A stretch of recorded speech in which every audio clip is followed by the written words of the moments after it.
Bonjour à tous et à toutes, j'espère que vous allez bien.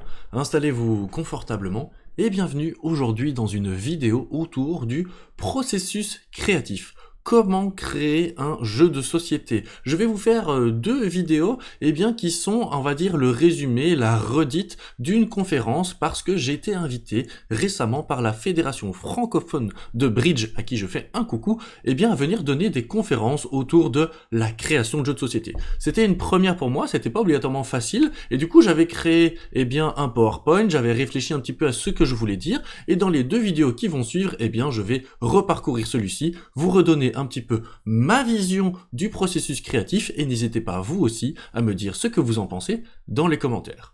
On va commencer tout de suite par cette petite vidéo qui est une vidéo d'introduction, et dans la deuxième vidéo ce sera une vidéo où on va plus en profondeur sur la création d'un jeu de société à proprement parler, tandis que dans celle-ci on va se concentrer sur le processus créatif de manière globale et avec quelques liens avec le jeu de société évidemment. C'est parti, le processus créatif, par où est-ce qu'on va commencer? On va commencer par notre cerveau. Et oui, créer, ça va être important. C'est important de se dire que créer, c'est voir les choses autrement. C'est hyper important de se dire ça, c'est que, en fait, la plupart du temps, notre cerveau, on est dans quelque chose qui est assez routinier, qui est assez logique, qui est assez automatisé, et notre objectif, lorsqu'on va créer, c'est de faire un pas en arrière, c'est de se dire comment est-ce que je pourrais changer les choses. Et pour ça, on va devoir faire appel à notre intelligence, et pas n'importe laquelle. Petit moment un petit peu scientifique, mais on va faire appel à notre intelligence adaptative. C'est toute cette zone-là, l'aspect création, l'aspect adaptatif, c'est la zone dans laquelle on va pas obligatoirement. La plupart du temps, on est dans ce qu'on appelle l'intelligence acquise. On fait des choses qu'on connaît, on reproduit des schémas qu'on connaît, et on reste dans une zone de confort. Et, comme je le dis toujours, un exemple, c'est sympa, ça vaut bien mieux que 1000 mots, je vais vous faire un tout petit exercice. Vous allez voir, il est extrêmement simple. Je vous invite à le faire chez vous à la maison et on va pouvoir rentrer un petit peu dans le jeu. Alors, c'est parti. L'exercice est le suivant. Je vous demande, le plus rapidement possible, d'indiquer la couleur dans laquelle sont écrits les mots. Je me tais un petit peu. Mais surtout, je vais le faire aussi rouge, bleu, vert, jaune, rouge, bleu, rouge, vert, jaune. Je vais pas beaucoup plus loin, je vous invite à faire pause sur la vidéo. Vous avez compris, c'est extrêmement simple. Je vous demande de faire exactement la même chose sur la page suivante. Attention, tenez-vous prêts, je vais me taire quelques secondes pour vous laisser rentrer dans le jeu, et puis je vais faire ça avec vous. Attention, c'est parti.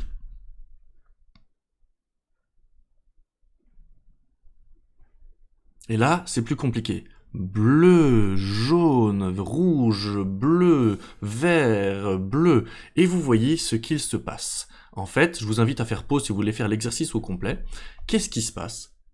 Notre cerveau est en train de s'adapter. Il est en train de mettre des stratégies en place pour arriver à sortir de cette zone intuitive. Le rouge est écrit en couleur rouge en temps normal. Là, le rouge, il est écrit en quoi? On va aller vérifier. Le rouge, là, vous voyez, il est écrit en bleu. Ah zut, rouge-bleu, le cerveau, il n'est pas habitué à ça. Et donc, qu'est-ce qu'il est en train de faire? Il s'adapte, il met en place des stratégies, et lorsque vous allez créer, parce qu'on parle du processus créatif, lorsque vous allez créer, vous allez devoir effectivement essayer de faire ceci. C'est-à-dire un peu le côté sortir des sentiers battus, sortir de ce qu'on connaît, et se dire, comment est-ce que je peux changer les choses, modifier, apporter quelque chose lorsqu'on crée un jeu de société ou lorsqu'on crée peut-être autre chose, mais moi je parle dans le domaine du jeu de société, il va falloir essayer de se dire comment je sors des Monopoly, Uno, Colon de Catane, Aventurier du Rail, comment est-ce que je sors de tous ces grands classiques, comment est-ce que j'amène quelque chose au monde ludique, comment est-ce que je renouvelle peut-être un des jeux que j'ai précédemment cités. Ça, c'était la première base, c'était aussi un petit jeu, j'espère qu'il vous a plu, et maintenant, on va pouvoir avancer un petit peu. Parce que créer, c'est aussi savoir dire stop. Ça va pas être facile. Franchement, c'est vraiment pas facile.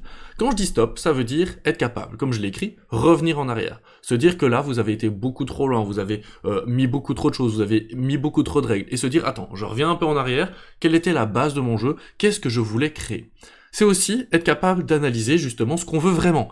qu'est-ce que je voulais vraiment? De base, est-ce que mon jeu, il est toujours à la même étape maintenant? Ou est-ce que ce que je voulais créer au départ a évolué, en fait, potentiellement? Parce qu'au fur et à mesure du processus créatif, que vous allez créer votre jeu, que vous allez le faire tester, eh ben, il va évoluer, il va être proposé à différentes personnes, et en fait, ces personnes-là vont vous envoyer des retours, et tout doucement, vous ne saurez plus quoi en faire.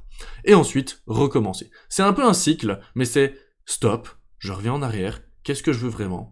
Et je recommence. C'est hyper important de se dire ça tout de suite en tête et de tout de suite avoir cette idée que quand vous allez créer, il va falloir vous arrêter si vous êtes peut-être un petit peu comme moi ou parfois, franchement, je vous avoue, je suis en train de créer et alors là, je vais mettre des dés, ah oui, je vais faire ci, puis je vais faire ça, puis je vais rajouter telle règle et telle règle et telle règle et en fait, on se retrouve avec 1 milliard de règles qui pourraient fonctionner et on sait même plus laquelle choisir parce qu'au final, on est parti dans tous les sens. Petit exemple pour démontrer cela. Alors, l'exemple suivant, eh ben voilà, on va justement partir d'une base où on crée un jeu de cartes. Un jeu avec des cartes. Et puis après on va se dire, allez vas-y, je vais rajouter un plateau pour compter les points qu'on va marquer. Puis je vais mettre des dés parce que je trouve que c'est sympa, on va lancer des dés et c'est le nombre de points qu'on doit réussir ce tour-ci. Puis je vais mettre une petite roulette pour décider de c'est qui commence. Je vais mettre des pions, les pions sur le plateau de jeu, hein, c'est hyper important pour pouvoir compter. Et puis j'aime bien le poker, je trouve que ça va bien avec un jeu de cartes. Donc je vais mettre des jetons de poker, je sais pas encore trop à quoi ils vont servir, mais franchement, je vais mettre tout ça. Et là, stop. c'est là où il faut être capable de dire, wow, stop. Il y a peut-être des bonnes idées là-dedans, franchement. Mais de base, qu'est-ce qu'on voulait créer? On voulait créer un jeu de cartes. Et donc, il faut être capable de se dire, je reviens à ce que je voulais créer. À la base, qu'est-ce qui m'a stimulé? Qu'est-ce qui m'a donné envie de créer? C'était un jeu de cartes. Ok, on va revenir là-dessus. Et ben justement, on revient à un jeu de cartes. Et là, on se concentre et on réfléchit un peu.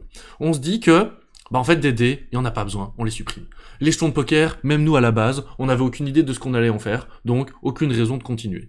Et enfin, la roulette, c'était juste parce que c'était mignon, mais ça n'a pas d'utilité au jeu selon nous à l'heure actuelle. Mais par contre, on aimait bien, peut-être, dans mon exemple là, qui est très subjectif, hein, et qui n'est pas très concret, se dire que les cartes, ça c'est la base, c'est pour ça que je les ai mis au centre, mais que les pions et le plateau de jeu à utiliser pour compter les points, et il y aurait peut-être des effets et des choses qui se réalisent quand on compte les points, justement, quand on arrive à certaines cases, eh bien ça, on a envie de le garder.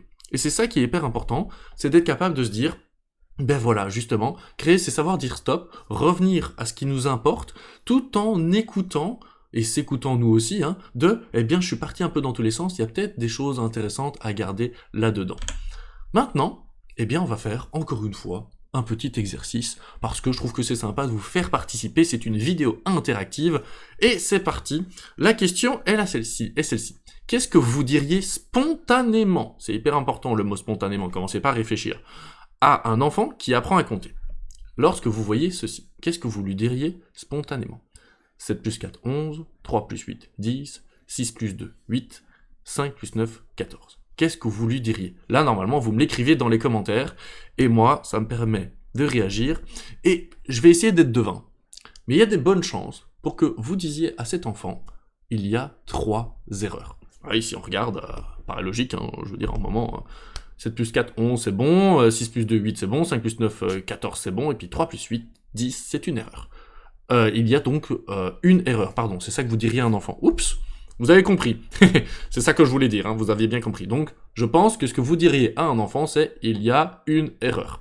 Ça, c'est essentiellement ce que vous pourriez dire. Et en fait, en m'étant trompé, c'est parce que moi, j'ai un biais cognitif, parce que je travaille dans l'enseignement et je travaille différemment. Et vous allez voir comment moi, j'essaye de fonctionner. Et donc, vous allez comprendre pourquoi j'ai fait une erreur qui n'était pas du tout volontaire. Eh bien, c'est justement que moi, lors de cet exercice-ci, je dirais, il y a 3 bonnes réponses. C'est ça l'info que moi, j'irais donner à cet enfant, c'est qu'il a réussi 3 exercices. Et qu'est-ce qui se passe dans un cerveau? Parce que vous allez me dire, mais quel est le lien avec le jeu de société, etc. Vous allez voir, je vais y arriver. Eh bien, c'est que il est hyper important et intéressant de se dire, allez, imaginons vous êtes cet enfant, et je vous dis, voilà, il y a 3 réponses positives. Qu'est-ce que vous allez faire? Qu'est-ce que votre cerveau y fait? Je pense que la plupart des personnes, eh bien, vont se dire, eh ben en fait, il y a 3 bonnes réponses, donc il y en a une qui est fausse. Là, c'est votre cerveau qui est en train de se dire ça. Je vais chercher où est la réponse fausse. Attends, je regarde, ah, c'est celle-là la mauvaise réponse. Yes, ok, je vais la corriger. Vous voyez ce que je veux dire? C'est que, en fait, en mettant l'accent sur le positif, intrinsèquement, votre cerveau, il est pas bête, hein. Il sait très bien qu'il y avait 4 exercices. Si je dis qu'il y a 3 réponses positives, vous savez très très bien qu'il y en a une négative dans votre cerveau, vous le savez, eh ben vous allez avoir envie d'aller la chercher. Et pour revenir au jeu de société, eh bien justement, lorsque vous allez créer, c'est voir le positif. Je peux vous l'assurer, à 1 000 000%. Il y a tellement de choses qui vont pas fonctionner dans vos jeux, il y a tellement de critiques négatives qui vont avoir lieu dans vos jeux. C'est pas pour ça qu'il faut pas les écouter. Écouter, c'est différent de voir le positif. L'un n'empêche pas l'autre, en fait. Vous voyez ce que je veux dire? Ce qui est hyper important pour moi dans ce petit exemple-là, c'est que quand je crée, j'essaie de me consacrer sur qu'est-ce qui marche. C'est ça, en fait, que j'essaye de faire. J'essaie de me dire, ok, là, je viens de faire une phase de test, je viens de tester quelque chose. Qu'est-ce qui a fonctionné? Ok, ça a fonctionné, ça a fonctionné, ça c'était bien. C'est pas pour ça que j'écoute pas du tout ce qui fonctionnait pas. Mais c'est juste que, surtout dans un processus créatif où vous allez faire des essais, des erreurs constamment, c'est beaucoup plus intéressant et beaucoup plus valorisant pour vous de vous concentrer sur qu'est-ce qui marche. Et en fait, si vous notez ce qui marche, intrinsèquement, vous n'avez pas besoin de noter ce qui ne marche pas. Soyez hyper précis sur tout ce qui fonctionne. Soyez vraiment ultra précis. Tout ce qui fonctionne. Ok, la distribution des cartes, ça a bien fonctionné. Ok, ça a bien fonctionné. Et en fait, s'il y a un truc qui a pas fonctionné, juste le fait de ne pas l'avoir écrit, ça veut dire que vous allez l'enlever. C'est pas pour ça qu'il faut pas le retravailler, mais vous allez le retravailler différemment, sur une base vierge, sur une base positive, plutôt que se dire, ok, ça a pas fonctionné, comment je le corrige? Je dis pas que c'est pas pour ça qu'il y a de temps en temps, c'est intéressant de se dire ça a pas fonctionné, comment je le corrige. Je ne dis pas ça. Je dis que créer, selon moi, c'est essentiellement essayer d'aller voir le positif, parce que ça va vous amener à un processus adaptatif beaucoup plus intéressant. Selon moi, encore une fois, je l'aurais dit assez, hein, mais c'est clairement parce que tout est bon, et moi je joue avec tout, hein, évidemment. Mais essentiellement, j'essaye de noter ce qui fonctionne plutôt que ce qui ne fonctionne pas. Continuons un petit peu. Justement, rentrons un peu plus dans le domaine du jeu de société avec les différents types de créateurs. Quel créateur ou créatrice êtes-vous? Eh bien, vous avez le premier, c'est le mécanicien. Le mécanicien, c'est la personne qui va se baser sur un gameplay, sur une mécanique de jeu, sur quelque chose. Je veux faire un jeu de pli, je veux faire un jeu de pose d'ouvrier, un jeu de deck building, un jeu de plateau. Vous allez vous baser sur une nouvelle mécanique, peut-être. En tout cas, vous allez commencer à créer un jeu sur une mécanique. Deuxième type de créateur, créatrice, eh bien, c'est la personne qui va se concentrer autour d'un thème. Vous voulez créer un jeu autour du thème d'Halloween, autour du Moyen-Âge, de la préhistoire. Vous voulez créer un jeu, je ne sais pas moi, sur les trains et les voyages en train. Vous allez, en fait, constamment essayer de revenir à votre thématique dans votre création. Tandis que, quand je disais stop, revenir en arrière, eh ben c'est un peu l'idée. Le mécanicien, vous allez vous concentrer, enfin je vous conseille, hein, si vous démarrez avec une idée mécanique, de revenir à votre idée mécanique. Ça doit être l'élément central de votre jeu. Quand vous êtes plutôt thématique, c'est pas pour ça que vous avez aucun gameplay dans votre jeu. Au contraire, il en faut. Mais, ce qui peut être sympa, c'est de se dire comment est-ce que j'arrive à faire que mes mécaniques de jeu ramènent à une thématique intéressante. Et enfin, vous avez un troisième type de personne qui est justement le matérialiste. Donc là, vous allez partir avec du matériel de base. Vous avez peut-être envie de créer, je ne sais pas moi, un jeu avec une balle de tennis. Voilà, vous allez créer un jeu avec une balle de tennis et vous allez vous concentrer autour de ce matériel-là. En fait, c'est l'idée de sur quel matériel vous allez vous baser. Encore une fois, c'est hyper important, deux choses importantes à dire. La première, c'est qu'il y a plein de manières de types de créer. Chacun fait comme il veut, vraiment. Deuxième chose, c'est pas ciblé comme ça. Je veux dire, il n'y a pas que 3 types de création et c'est juste moi qui ai décidé de faire une sélection et de manière générale, c'est communément admis qu'il y a 3 types de personnes qui créent les jeux de société et tu démarres toujours d'une mécanique, d'un thème ou d'un matériel. Maintenant, il y en a peut-être une 4e que j'ai oubliée. Si c'est le cas, n'hésitez pas à me la mettre dans les commentaires. Si vous voyez un autre type de création potentielle, eh bien, n'hésitez pas à l'inscrire. Moi, je voulais vous dire que, selon moi, c'est les 3 que je dégage, et que les 3 doivent fonctionner ensemble. Même si vous êtes mécanicien, il vous faut du matériel de jeu, il vous faut une thématique, l'air de rien, même si elle est légère. Si vous êtes, vous démarrez de la thématique, il vous faudra des mécaniques, et il vous faudra du matériel. Donc, en fait, les 3 vivent ensemble, mais il y en a sans doute une qui vous parle peut-être plus, et je vous invite à revenir sur celle-ci. Maintenant qu'on a parlé de vous en tant que créateur, il pourrait peut-être être intéressant de parler du modèle de Bartle, qui est les différents types de joueurs. Mais c'est pas simplement de joueurs, c'est moi un petit peu, et ça a été adapté dans le domaine du jeu de société, mais c'est dans la vie de tous les jours, dans le monde, comment est-ce qu'on veut interagir. Donc vous avez un petit peu 4 essentiellement type de personnalité. Encore une fois, c'est pas pour ça que vous pouvez pas être dans les cadres, vous pouvez pas être au milieu, etc. Réellement, c'est de la globalisation pour se donner des idées dans la création, évidemment. Ce n'est pas un modèle arrêté, défini. Mais, parce que sinon, ça pourrait vite devenir compliqué. Et ce serait même dommage. Donc on est une multitude de personnalités, évidemment, mais c'est un petit peu se mettre dans des cases pour voir quel est le type de joueur qu'on peut être. En quoi c'est intéressant pour vous? Vous paraîtra logique, vous allez créer un jeu, c'est pour des gens, en tout cas je l'espère. C'est d'abord peut-être pour vous, par passion, mais peut-être aussi pour le partager à des personnes. Et donc c'est intéressant de savoir quel est votre public cible, à quel type de joueur vous voulez vous adresser. Et pour autant, vous avez peut-être envie de vous adresser à tout le monde, à tous ces types de joueurs que je vais décrire. Je le comprends tout à fait, mais c'est intéressant juste de l'avoir en tête, de savoir qu'il y a ces différents types de joueurs-là, et d'essayer de peut-être leur plaire si vous en avez envie.